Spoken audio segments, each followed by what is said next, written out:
टाकी बसवण्यासाठी इथं माल कालवलेला आहे, सिमेंट आणि वाळू.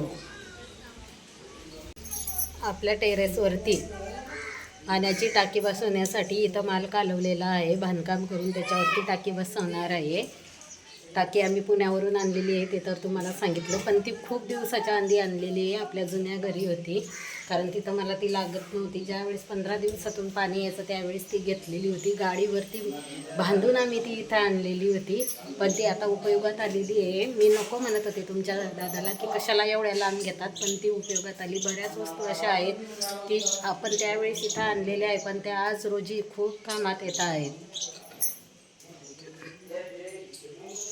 पहिले इथं धुणं भांडी करून घेते, कारण इथं पण आपल्याला घोटाई करून घ्यायची आहे.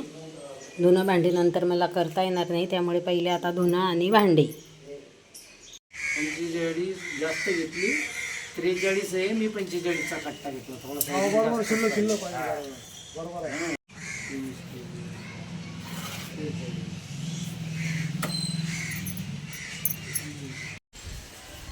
टाकी ठेवण्यासाठी आपला कट्टा बांधून झालेला आहे बघा.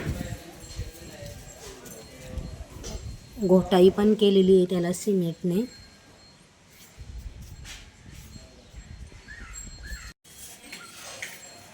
टाकीचा कट्टा बांधून झालेला आहे. खाली पण दरवाजांचं काम चाललेलं आहे, दरवाजे बसवण्याचं. चला आता आपण खाली जाऊ. कपडे टाकायला वर आले होते.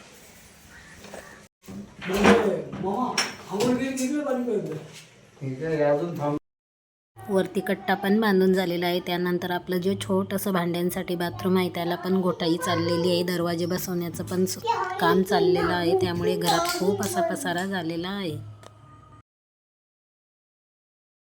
रूमचे दरवाजे बसून झालेले आहेत.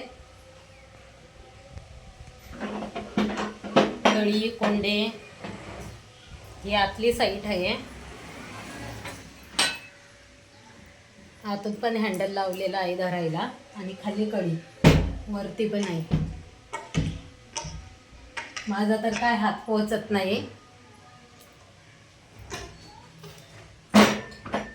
सर्व घरामध्ये पूर्ण राडा झालेला आहे, तोच मला आता आवरायचा आहे. सकाळी एकदा आवरलं तरी पण दरवाजे कटिंग केले तर जो भुसा असतो बारीक सगळ्या घरामध्ये झालेला आहे. आता झटकून घेते, झाडून घेते. पाणी मारून झाडावं लागणार आहे, नाही तर सर्वीकडं तर म्हणजे झाडायच्या वेळेस उडणार आहे. बघा पसारा पण तरी झाकून ठेवलेलं होतं मी. तो जो आहे तो दरवाजे कटिंग करताना भुसा उडालेला तो आहे. आपलं बाहेरचं जिन्याखाली छोटंसं बाथरूम टाईप केलेलं आहे, त्याला पण गोटाई करून घेतली, म्हणजे मला इथं धुणं आणि भांडे करता येतील. दोन्ही दरवाजे आपले सेम आहेत.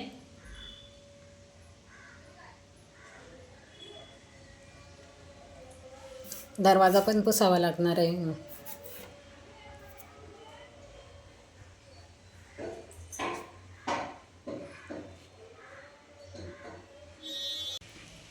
इथं जे सामान आणलेलं आहे ते पण माझ्या आवडीचंच आहे. ज्यावेळेस आपण हे घर बांधलं त्यावेळेस तुमचे दादा आणि मी शेगावला जायचो, आणि जसं मला आवडेल तसंच ते मला घेऊन द्यायचे.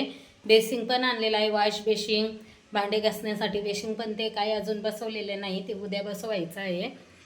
जिन्याला ग्रिल करताना ते पण माझ्याच आवडीने केलेलं आहे. खरं तर मला स्टीलमध्ये बसवायचं होतं, म्हणजे आहे नाही त्यावेळेस स्टीलमध्ये बसवायचं होतं, पण ते दादा नको म्हणले. पण असं छान दिसतं हे, पण त्याला ब्लॅकमध्ये कलर दिला की अजून सुंदर दिसणार आहे. हे गेट आणि जिन्याचं जे ग्रिल आहे ते आपण एकालाच दिलेलं होतं. खिडक्यांचं ग्रिल, जिन्याचं ग्रिल, बाहेरचं जे डोअर आहे, बाहेरचं जे छोटं गेट आहे ते गेट पण.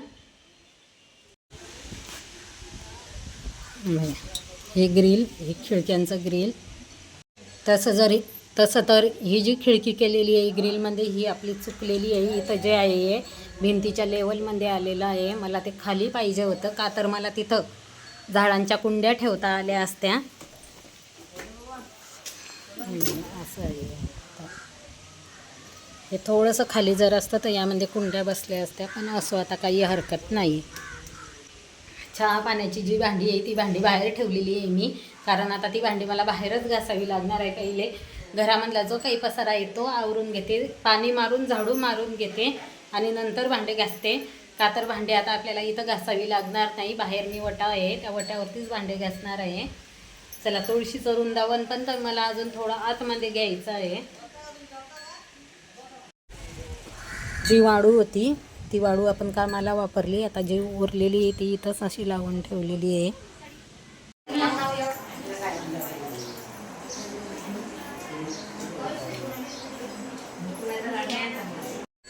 ह्या रूमची पूर्ण साफसफाई करून घेतली. खाली पाणी मारलेलं होतं, भिंती धुतलेल्या होत्या, झाडू पण मारून घेतला आणि खाली खूप असं चकाचक झालेलं आहे. जेवढी वाळू होती, जेवढी सिमेंटचं होतं राहिलेलं ते सुद्धा मी झाडून भरून घेतलेलं आहे.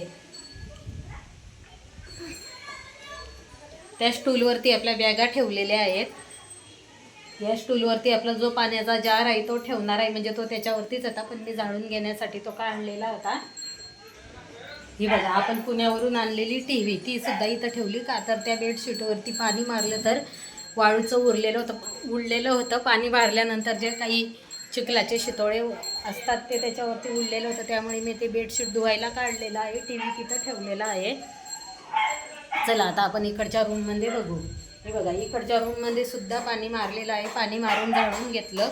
इथं थोडंसं जे काही सामान होतं ते सुद्धा उचललं. खालची वाळू जमा केलेली आहे, ते पण तुम्हाला दाखवते. गमेल्यामध्ये मी ती भरलेली आहे. आणि जे काही धुवायचे कपडे, म्हणजे ज्याच्यावरती धूळ उडलेली होती, ते पण आपल्या जिन्यावरती ठेवलेलं आहे, ग्रिलवरती. जिना पण झाडायचा आहे, पण आता मी खूप थकल्यासारखं झालं, कारण पाय दुखायला लागले खाली वर करून करून. खालचं आहे आता इथून तिथून ते सर्व आता मी झाडून घेते, भरून घेते, तुम्हाला पण दाखवते. इथं वाळू भरलेली आहे आणि अजून बरीच वाळू आहे. बाहेर जी वाळू आहे ती पण मी तुमच्या दादांना पोत्यामध्ये भरून घ्यायची सांगते. ती जर पोत्यात भरली तर मला एका कोपऱ्यामध्ये जे तुळशीचं वृंदावन आहे ते ठेवता येईल. मला खूप हौस होती गावाला अशी तुळस लावायची, वृंदावन ठेवायची, पण शेवटी तो दिवस आलेला आहे आणि तुळस पण मी त्यामध्ये लावलेली आहे. बघू आता पुढच्या वेळेसपर्यंत ती तुळस वाढती का राहती, कारण आमच्या आत्या आहेत त्या तुळशीला पाणी घालतील.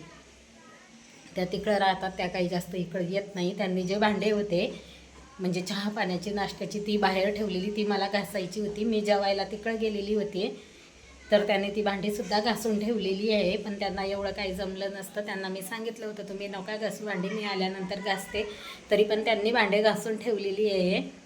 असं काहीतरी त्यांचं चालू असतं करायचं, त्या जर असल्या तर तसं पण त्या करू लागतात, पण त्यांच्या वयाच्या मानाने त्यांना आता काही एवढं उफत नाही. ही जी वाळू आहे ही झाडूने एका जागेवर ढकलल्या जात नाही, त्यामुळे मी ती इथंच जमा केली आणि बघा यापासून भरून घेतलेली आहे. याच्या पुढचं आता झाडून घेते आणि बाहेर भरून घेते.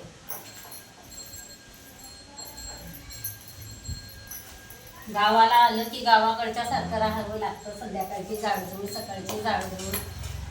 चला, छान वाटतं पण गावाला.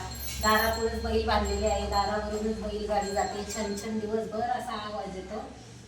खूप भारी वाटतं गावाला.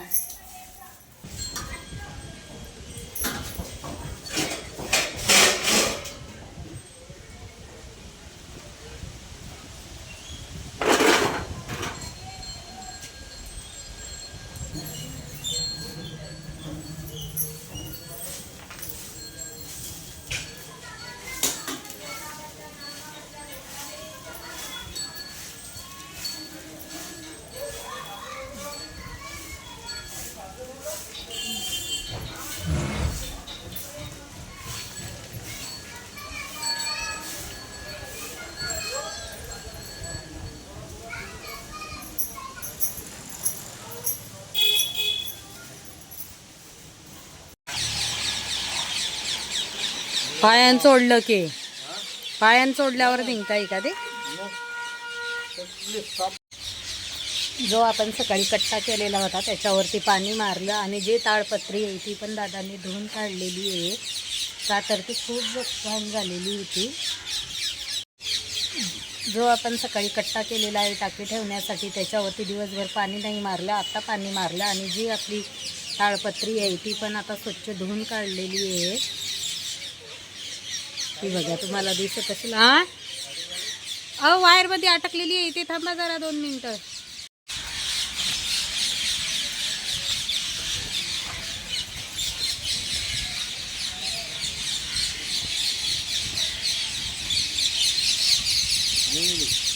माझी चाललेली आहे स्वयंपाकाची तयारी. हे बघा, केस पण विचारलेली नाही, थोडंसं इग्नोर करा. गावाला आल्यावर असंच राहावं लागतं, पण मी छान राहते बरं का ताईंनो. आमच्या घरामध्ये सर्व काही चालतं, अजिबात असं खेडेगावामध्ये आहे किंवा असं काही चालत नाही असं काहीच नाही. सगळे आमच्या घरामध्ये सर्व खूप छान आहेत, कशाचीही मना करत नाही. चला, असो ताव्यावरती मी ठेवलेल्या आहे मिरच्या खरडा बनवण्यासाठी. आमच्या दारापुढे रोड असल्यामुळे दिवसभर अशी धामधूम असते, अजिबात शांतता नसते. खूप छान वाटतं. हे तर मी तुम्हाला पहिले पण सांगितलं, रोडहून येणार जाणार ट्रॅक्टर, बैलगाडी, 2 व्हीलर असा रोड सारखा चालू असतो. मंदिरच आहे समोर, त्यामुळे गाणे पण छान लागतात देवाची, खूप भारी वाटतं. चला, तुमच्या दादांनी बाजारातून लोणच्याच्या कैऱ्या आणलेल्या आहे, मिरच्या आणलेल्या आहे आणि आत्यांसाठी खाऊ आणलेला आहे. त्यांना फुटाणे खूप आवडतात, तेच त्यांना नेऊन देते. त्या काही इकडं थांबत नाही आहे. तर तुम्हाला माहिती आहे, आता आल्या होत्या, लगेच गेल्या. त्या काय करतात बघून पण येते आणि मी इकडं स्वयंपाक करते आहे. त्यांना सांगावं लागेल, नाही तर त्या पण तिकडं करतात. असं आहे, अजिबात मला असं कोणत्या गोष्टीचं टेन्शन देत नाही. आपण जरी नाही केला तरी पण त्या तिकडं करतात, पण त्यांच्याच्याने आता होत नाही तरी त्या करतात. म्हणतात राहू दे, मी इकडं करते. पण कसं आहे ना ताईंनो, 2 दिवसासाठी आपण इथं आलेलो आहे, त्यामुळे मीच करते. करायचं तर तसं मला गरज पडली नाही, का तर तिकडंच मी माझ्या जाऊकडेच जात होती. पण 1-2 वेळा मी फक्त घरी स्वयंपाक केलेला आहे, त्यामुळे चला बघू. आजचा ब्लॉग मी इथंच संपवते. कसा वाटला ताईंनो तुम्हाला माझा आजचा ब्लॉग? लाईक करा, शेअर करा आणि सबस्क्राईब पण करा. पूर्ण व्हिडिओ पाहिला त्याबद्दल धन्यवाद.